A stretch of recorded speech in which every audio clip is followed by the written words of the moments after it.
Tanto no capítulo 1 a gente observa bem melhor, versículo 26, que Deus ele criou macho e fêmea à sua imagem. No capítulo 2 a gente vê que Deus ele forma o Adão do pó da terra e logo na sequência ele traz a mulher do lado do homem. Só que no capítulo 5 a gente vê que Deus, quando ele chamava Adão, ele chamava Adão e vinha tanto o homem quanto a mulher. E é muito interessante isso que eu vou pontuar aqui, que no capítulo 2, que quando Deus chamava Adão, tanto um quanto o outro, parecia diante de Deus. Só que, observe uma coisa interessante, que no capítulo 3, quando tem a queda do homem, a gente vai ver que logo após a queda do homem, quando o homem é colocado para o lado de fora do jardim, a gente vai ver que até o momento a mulher ela não tinha nome. Mas quando é colocado para o lado de fora do jardim, a gente vai observar que agora o Adão ele vai olhar para a mulher e vai chamar o seu nome Eva. Mas se você for ver no capítulo 2, o Adão, quando ele vê a mulher, ele faz uma declaração para ela, né? Osso dos meus ossos, carne da minha carne. Só que após o pecado, a gente vê que ele vai olhar para a mulher agora de uma forma diferente e vai dar um nome. E é interessante isso daqui porque antes do pecado eles eram uma unidade composta. Só que após o pecado, essa unidade composta que Deus criou, a gente vai ver que eles se separam agora. E aplicando para os nossos dias, fazendo uma breve aplicação, a gente vê que o efeito da queda continua até os dias de hoje. Eu pego um exemplo. Muitos casais dentro de uma casa, às vezes o marido ele não sabe a senha do celular da esposa, ou vice-versa. Porque o pecado fez isso, ele fez com que aquilo que Deus uniu com uma unidade composta, agora é uma unidade simples, mais ou menos assim, cada um por si. Tanto é que quando o Adão e a Eva eles pecaram, a gente vai observar que eles fizeram folha de figueira para cobrir. Então, a intenção, além de se cobrir, é agora separar, porque o pecado ele separou aquilo que Deus fez. Só que a gente vê que Deus ele sempre trabalha na ideia de unidade. E uma unidade, não uma unidade simples, mas uma unidade composta. Tanto é que a gente vê que quando Deus ele chama Abrão para um concerto, um pacto, a gente vai ver que ele fala para Abraão: Abraão, de ti eu vou fazer uma grande nação e reis vão sair de você. E a gente vê que quando Deus ele chama Abraão para um concerto, um pacto, ele vai estabelecer agora algo que é para representar Deus na terra. E a gente vê que através daquele povo que se chama Israel hoje, que Deus fez de um homem e uma mulher estéril, já avançada idade, a gente vai ver que ele fez uma grande nação. E essa nação, ela veio para representar Deus na terra, porque através dos judeus vem a salvação. Observe que Jesus ele falou para a mulher samaritana, ele disse: é dos judeus que vem a salvação. E é interessante que Deus, quando ele chama o Abrão para um concerto, e agora vai ser gerado uma nação, um povo grande, você observe que a ideia é sempre estar junto, né? Estar sempre unido. Só que a gente vai ver que até mesmo a nação ali que Deus levanta, com o passar do tempo, a gente vai ver que o povo vai se separar. O povo vai trocar Deus por outras coisas, por outros deuses. Só que a ideia de Deus não era isso, porque tanto é que para quem estuda sabe que no Antigo Testamento, Israel é a noiva de Deus. No Novo Testamento, a igreja é a noiva de Jesus. E Deus sempre queria ter um particular com o povo. Tanto é que a gente vê que no livro do Êxodo, a gente vai ver que Deus ele chamou o povo para um concerto no pé do Monte Horebe. E Deus falou para Moisés: Moisés, cerca o monte com uma cerca, porque eles não podem tocar no monte, senão eles vão morrer. E Deus vai dar instrução para eles, como eles deveriam se comportar, principalmente dentro das leis que o povo deveria amar a Deus sobre todas as coisas e amar o seu próximo como a ti mesmo. E é tão lindo isso que Deus ele fala para o povo, que o povo tinha que amar a Deus com toda a sua força, com toda a sua alma, mas também ele tinha que amar o próximo como a si mesmo. A ideia original lá do livro do Gênesis ainda. Só que a gente vê que o pecado ainda operava com muita força. E Deus tentando trazer o povo para a unidade composta, mas o povo não conseguia. E a gente vai ver que todas as vezes que Deus levantava um profeta dentro de Israel, a ideia era o quê? Trazer o povo não somente para perto de Deus, mas que o povo fosse mais unido entre eles. E a gente vai ver que ao decorrer da história, os profetas eles vão também pronunciar que viria aquele Salvador do mundo, o Messias. E a ideia do Messias de Jesus Cristo, que a gente sabe que viria a este mundo, não somente para salvar os homens dos seus pecados, mas também para trazer a sua originalidade, ou seja, uma unidade composta. E a gente vê que quando vai chegando no Novo Testamento, quando Jesus ele nasce, é interessante que Jesus ele se inicia sozinho na sua jornada. Primeiro, vem João Batista. João Batista é aquele que vai preparar o caminho do Senhor Jesus. Que ele vai dizer, arrependei-vos, né? É chegado o reino de Deus. E a gente vai ver que quando Jesus ele inicia o seu ministério, ele inicia da mesma forma, dizendo, arrependei-vos, porque é chegado o reino de Deus. E a gente vai ver que Jesus começa a ir atrás de pessoas que a própria sociedade excluía. Por exemplo, a gente pega os galileus, que grande parte dos discípulos de Jesus eram da Galileia, e é interessante que esse povo é um povo misturado, não é um povo judeu puro, e Jesus escolhe aqueles homens para uma missão. Só que essa missão não é somente levar o nome do Senhor, não é somente levar uma mensagem de salvação, mas também para trazer o povo para uma unidade composta. E a gente vê que Jesus, através dos seus ensinamentos, ensinando os discípulos, vai chegar um episódio que João e Tiago são irmãos, eles vão para um lugar em Samaria, e ao chegar em Samaria eles não vão ser muito bem recebidos. E é interessante que quando eles chegam para Jesus e falam para Jesus, Senhor, chegamos lá, não fomos bem recebidos, a gente pode orar como fez Elias e descer fogo do céu e consumir aquela cidade? E aí Jesus, como está trabalhando na cabeça deles, para eles voltarem a ser uma unidade composta, Jesus vai falar assim para eles, de que espírito vocês são? Porque não é isso que eu estou ensinando para vocês. E é interessante, irmãos, que Jesus está trabalhando naqueles discípulos que vai ser o futuro que vão continuar a obra. E é interessante que Jesus vai chegar em Mateus capítulo 16 e Jesus vai chamar os discípulos para um particular. Observe que Jesus sempre estava acompanhado de uma grande multidão de pessoas.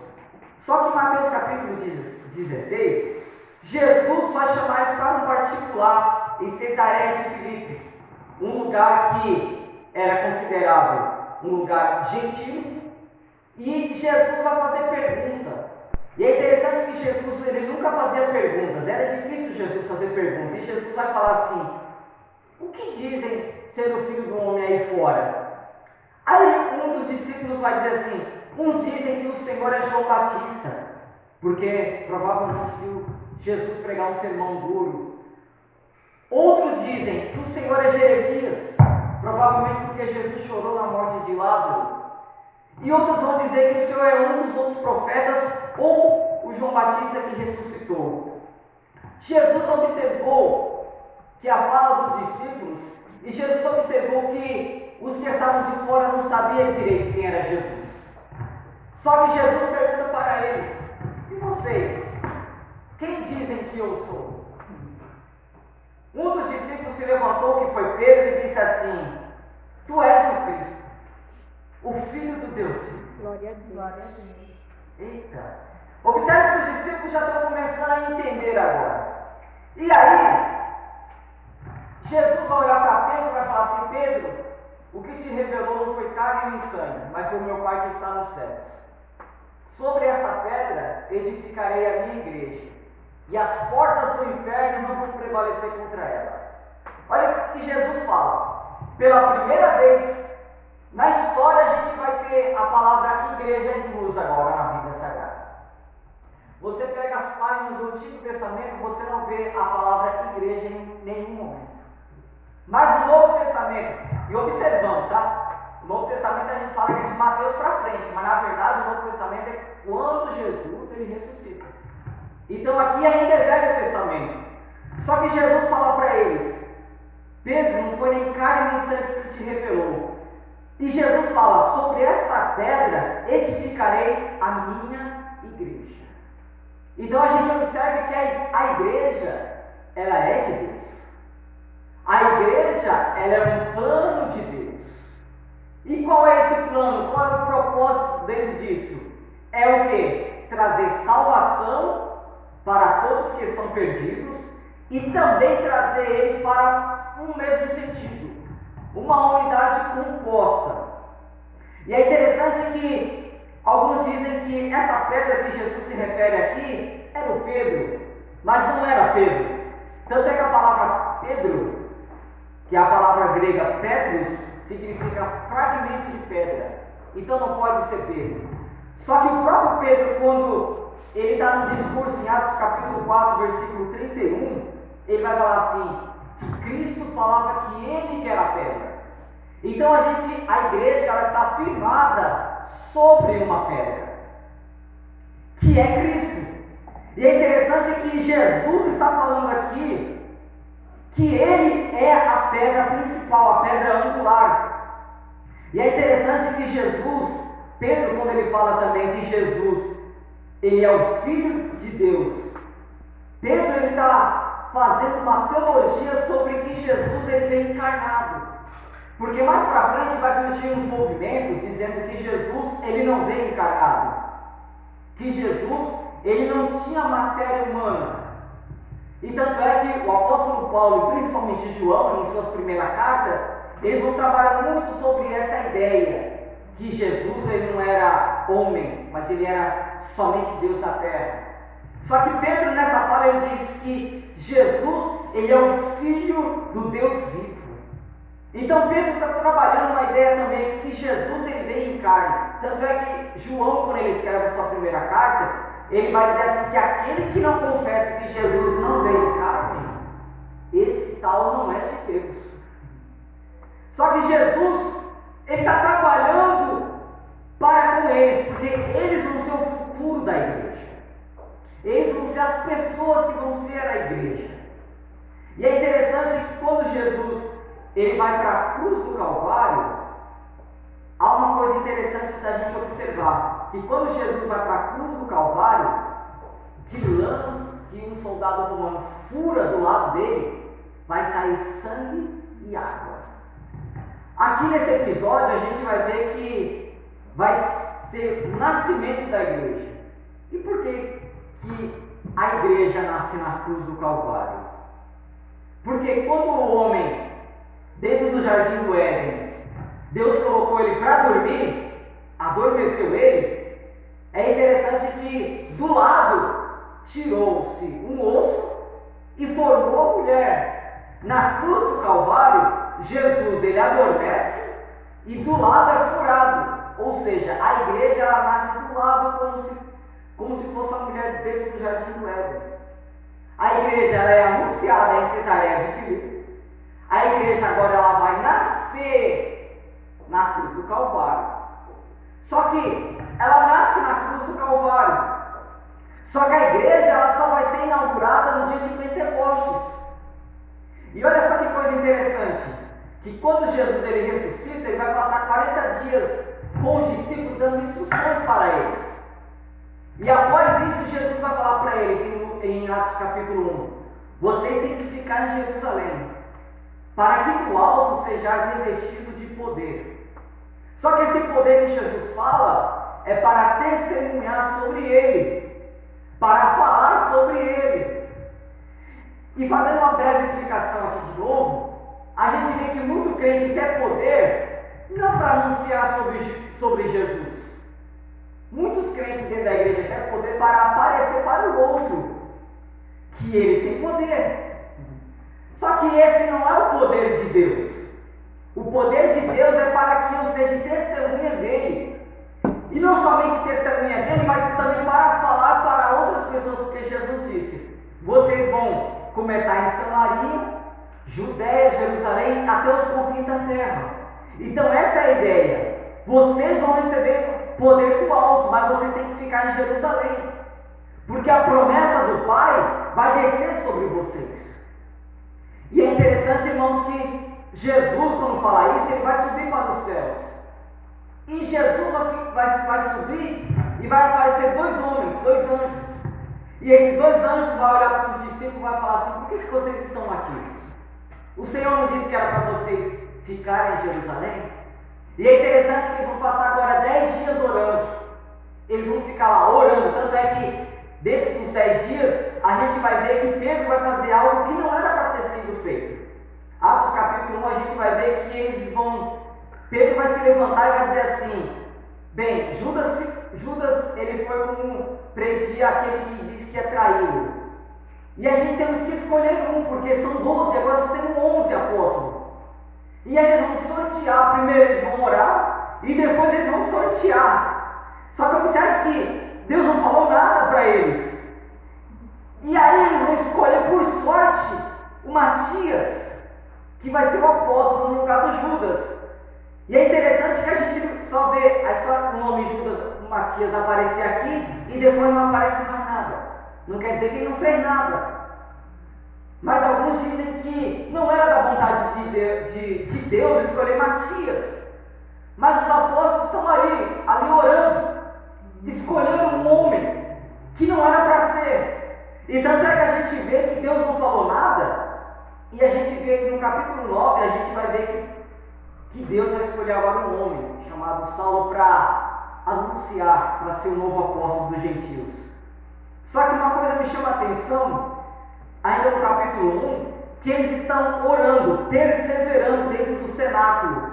Só que a gente vê que no capítulo 2 vai começar agora a se cumprir o que foi dito pelo profeta Joel no capítulo 2, versículo 28 e 29. E a gente vê que está escrito assim: e cumprindo-se o dia de Pentecoste, eles estavam o quê? Todos reunidos. Aonde? No mesmo lugar. Então a gente vê que, para vocês entenderem de novo, que dentro do Jardim do Éden, o casal, que se chamava Adão, estavam reunidos e sempre no mesmo lugar. E é interessante que, fazendo uma alusão ainda no capítulo 2 de Gênesis, a gente vê que quando eles pecaram, eles fugiram da presença de Deus. Ou seja, eles não estavam mais no mesmo lugar. O lugar que Deus descia e falava com eles. E é interessante que no capítulo 2 de Atos, a gente vê que eles estão reunidos e estavam no mesmo lugar. Então a gente vê que a ideia de Deus trazendo para a igreja é o quê? Que o povo esteja sempre reunido, sempre no mesmo lugar, sempre na vontade de Deus. E a gente vê que a igreja, como corpo de Cristo, como Paulo vai trabalhar em 1 Coríntios capítulo 12, é que a gente somos membros um dos outros, ou seja, a gente precisa um do outro e a gente tem que estar ligado. Não existe, como o desigrejado diz, né? Eu sou a igreja. Eu não preciso ir a um templo físico para adorar, porque Jesus disse que eu sou o templo e morada do Espírito Santo. Então eu não preciso ir à igreja. Eu não preciso estar em comunhão com os outros irmãos, porque eu não sou a igreja. Mas Jesus nunca disse que uma pessoa sozinha é a igreja. A igreja é uma coletividade de pessoas. Um exemplo, nesse momento que nós estamos aqui, por ter várias pessoas aqui, passa a ser a igreja do Senhor. Mas eu sozinho não sou a igreja. E nem você sozinho é a igreja. Você é somente um membro do corpo de Cristo. E uma pessoa que se exclui da igreja, ela não é mais igreja. E ela também não é parte mais do corpo. E eu coloco uma colocação para a gente pensar aqui. os seus dedos fazem parte do seu corpo porque ele está ligado? Não. Mas se eu tirar meu dedo, um dos meus dedos, e colocar do lado de fora do meu corpo, ele não faz mais parte. Ele é somente um membro desligado do corpo.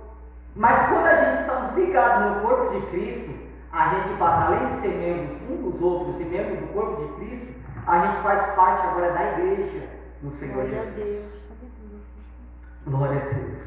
Então a ideia de Jesus é trazer dentro do contexto da igreja a coletividade, a unidade composta. Só que para entrar dentro, para fazer parte dos membros dentro da igreja do Senhor Jesus, não é de qualquer jeito. Eu não posso simplesmente vir ao templo, a este lugar, e dizer que faço parte da igreja sem estar ligado no corpo do Senhor Jesus. É interessante que esse processo começa como? Quando eu me converto. Quando há uma metanoia em mim, uma mudança de mente. E é interessante que quando a igreja ela é inaugurada no capítulo 2 de Atos, a gente vai ver que o Espírito Santo vai encher eles do Espírito Santo, eles vão falar em outras línguas e eles vão ficar agora cheios de poder e autoridade. E é interessante que vai chegar um povo ali, que havia mais ou menos 20 nações que estavam dentro de Israel, porque era a festa judaica. E é interessante que aquele povo vai chegar e vai ouvir o que eles estão falando. E é interessante que eles estão falando das grandezas de Deus. Tanto é que aquele povo que chega até eles vai dizer assim que eles estavam bêbados, estavam embriagados. Só que é interessante que a Bíblia vai dizer que Pedro, se colocando em pé, vai direcionar a palavra para eles e vai dizer: não tem ninguém embriagado aqui. Isso que está acontecendo aqui é o que o profeta Joel falou para nós, dizendo que nos últimos dias, diz Deus, derramarei do meu espírito sobre toda a carne. Então a gente vê que dentro da igreja se cumprem as promessas, e algumas promessas do Antigo Testamento. Então, para mim receber as promessas de Deus, eu tenho que estar dentro da igreja. Fora da igreja, eu não recebo nada. Fora do corpo de Cristo, eu não recebo nada. Só que dentro da igreja, eu recebo as promessas que Ele falou que eu vou ter. E eu pego um outro exemplo aqui. Para a gente ser arrebatado e morar com Deus nos céus, eu tenho que estar dentro da igreja. Eu tenho que estar fazendo parte da igreja de Cristo. Se eu não estou enquadrado dentro disso, eu não posso subir no arrebatamento. Só que Pedro agora ele vai fazer um discurso. E é interessante que esse discurso vai mover aqueles que estão ouvindo. Observe que Pedro está pregando, mas é o Espírito Santo quem está convencendo. Tem muita gente lá. Tem milhares de pessoas lá ouvindo Pedro pregar. Só que Pedro está falando, está trazendo uma mensagem de arrependimento para eles. Só que o Espírito Santo está trabalhando. Então é isso que funciona dentro da igreja. A igreja, como um organismo vivo do Senhor, ela tem a função de evangelizar, de fazer missão. Só que o Espírito Santo tem o poder de convencer as pessoas. Não é uma mensagem bonita que convence um pecador do lado de fora. O que funciona é você falar de Jesus e o Espírito Santo trabalhar no coração dos homens. E é tão interessante isso daqui, porque Pedro está pregando e tem gente prestando atenção, e o Espírito Santo está abrindo o coração deles. Então, para essas pessoas fazerem parte da igreja, elas têm que se arrependerem.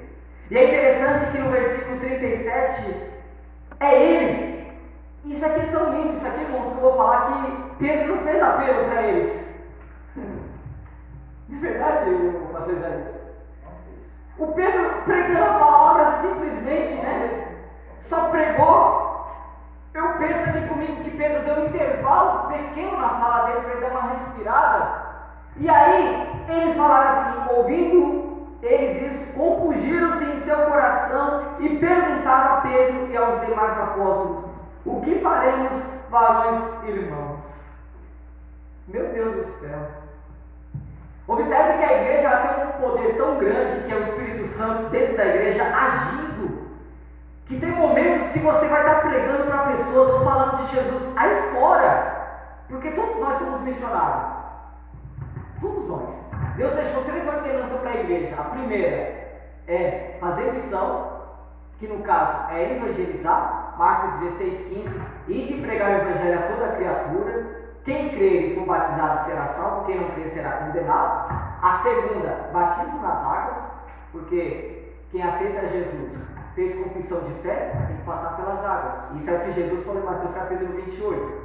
E também tem a instituição da ceia, fazer isso em memória dele.